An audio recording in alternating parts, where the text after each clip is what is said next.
Mary! How's your day with your girls going? Oh, that's great. Yeah, I was just finishing the part in the book where I'm describing how to troubleshoot the traumas and limiting beliefs. You know, the ones in our human complex. Yeah, it really is moving right along. I was just about to describe EFT and Matrix Reimprinting when you called. But this is such important work, and I really need a clear explanation. Oh, that's a really great idea. Why not go straight to a founding master of EFT and the creator of Matrix Reimprinting for an explanation? That's right, Karl Dawson, and he's in England. I'm going to try to connect with him now. Thank you so much. Yeah, and you too. Give your girls a hug for me. Bye-bye. Great, Carl's online.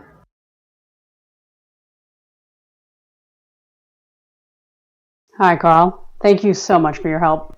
Absolutely. I would love to have a clear way to distinguish between EFT and Matrix Reimprinting, perhaps an analogy. Okay, so one of my trainers in America actually came up with a great analogy, or metaphor for the analogy of the two.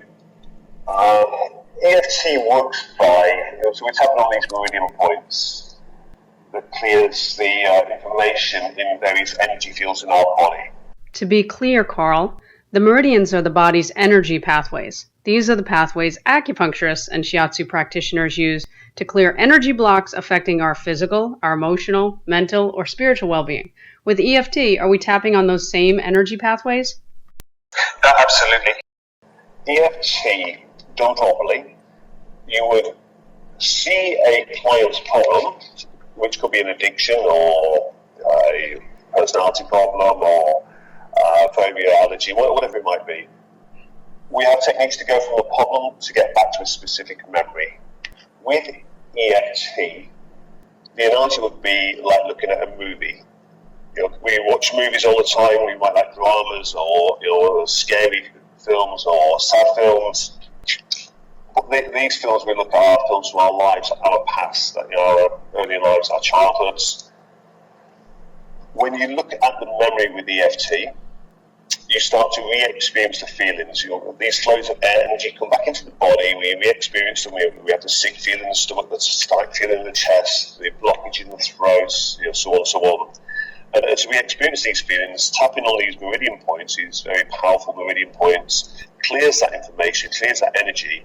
So at the end of running through a specific memory, we look at memories like we have a completely different relationship to that memory. We don't feel the same. And with that, we also have kind of a change in thoughts. We see it differently. The thing with trauma is once established and these memories are there in our subconscious, we see it from the perspective of the then person, and it's stuck in that moment. So we clear the trauma, and when we look at that memory now, it's like, oh, I see it different. I was just a child, I was doing the best I can, so on and so on. But basically, the memory would stay the same. With Matrix, it's like a play. With a play, you can interact with the play. You are the director of your own play. And so these moments of trauma stuck in time in our subconscious, and it's like literally stepping back in time. We imagine stepping into the memory, so like kind of part of our consciousness re-enters that memory at that point where we got traumatized. We would tap directly on this younger self, which we refer to as an echo. These holographic, energetic holograms of our younger selves that are actually very real. We would tap on this part, and we would actually free them from that traumatic moment. And then that allows them to move forward, and we just help to create a better outcome. So what we remember is actually different. So it's like the play, you've changed the direction of the play.